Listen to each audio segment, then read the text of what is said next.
आज हामी चर्चित खेलाडी रविन्द्र ढाहानको बारेमा छोटो चर्चा गरौँ। सुदूरपश्चिमको बझाङमा जन्मेका रविन्द्र आज नेपालकै इतिहासमा पहिलो अन्तर्राष्ट्रिय प्रो MMA च्याम्पियन बनेर देशको शान बनेका छन्। सन् 2025 अगस्तमा भारतको नयाँ दिल्लीमा भएको म्याट्रिक्स फाइट नाइट अर्थात् MFN 17 को फाइनल खेलमा रविन्द्रको भिडन्त भारतका खतरनाक फाइटर चुरेन कुरेनसँग भएको थियो।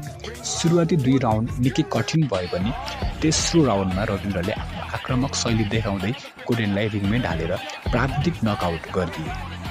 यो ऐतिहासिक जितसँगै उनी MFN ब्यान्टम वेट च्याम्पियन बनेर नेपाल फर्केपछि उनलाई राष्ट्रपति भवनमा विशेष सम्मान समेत गरियो। 10 वटा व्यावसायिक खेलमा 9 जित र 7 नकआउटको शानदार रेकर्ड बनाएका रविन्द्रको अबको लक्ष्य विश्वकै सबैभन्दा ठूलो रिङ UFCमा पुग्नु हो। हाल उनी रोड टु UFC को कडा तयारीमा छन्। आउँदै गरेको खेल ग्यालेक्सी एरेना मकाउसिटीमा हुँदैछ। फाइटमा रविन्द्रले फिलिपिन्सका किम्बर्ट अलिन्टोजनको सामना गर्दैछन् र निकै रोमाञ्चक, कडा र चुनौतीपूर्ण हुने देखिन्छ।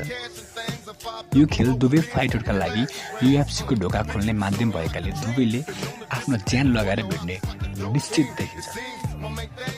यो सामना कस्तो रहला भन्ने कुरालाई यी मुख्य बुँदाहरूमा समेट्न सकिन्छ। Striking versus grounding. किम्बर्टको बलियो पक्ष भनेको फिलिपिन्सका फाइटरहरू प्राय उस्सो किकबक्सिङ र तीव्र गतिको स्ट्राइकिङ, हात र खुट्टाको प्रहारमा माहिर हुन्छन्। किम्बर्ट पनि निकै फुर्तिला छन् र उनी खडा भएर प्रहार गर्न रुचाउँछन्। रविन्द्रको काउन्टर। रविन्द्रसँग करातेको जग छ र उनीसँग विपक्षीलाई नकआउट गर्ने डरलाग्दो शक्ति, पञ्चिङ पावर छ। यसअघि चुरेन कुरेनलाई पनि उनले तेस्रो राउन्डमा यसै गरी थकाएर ढालेका थिए। त्यसैले रविन्द्रले किम्बर्टको गतिलाई रोकेर आफ्नो पावर प्रहार गर्नुपर्ने हुन्छ। अनुभव र मानसिक बल। रविन्द्र ढाहानको अहिलेको कन्फिडेन्स, आत्मविश्वास 7औं आसमानमा छ। भर्खरै MFN को बेल्ट जितेका र राष्ट्रपतिबाट समेत सम्मानित भएका कारण उनी मानसिक रूपमा निकै बलिया छन्।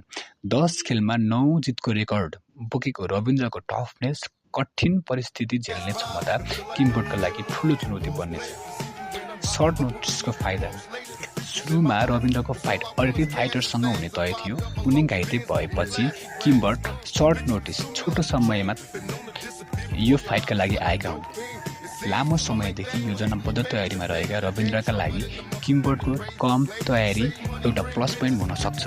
तर फिलिपिन्सका किम्बर्ट अलिन्टोजनलाई हराउन रविन्द्रका लागि त्यति सजिलो भने हुने छैन। फिलिपिनो फाइटरहरू आफ्नो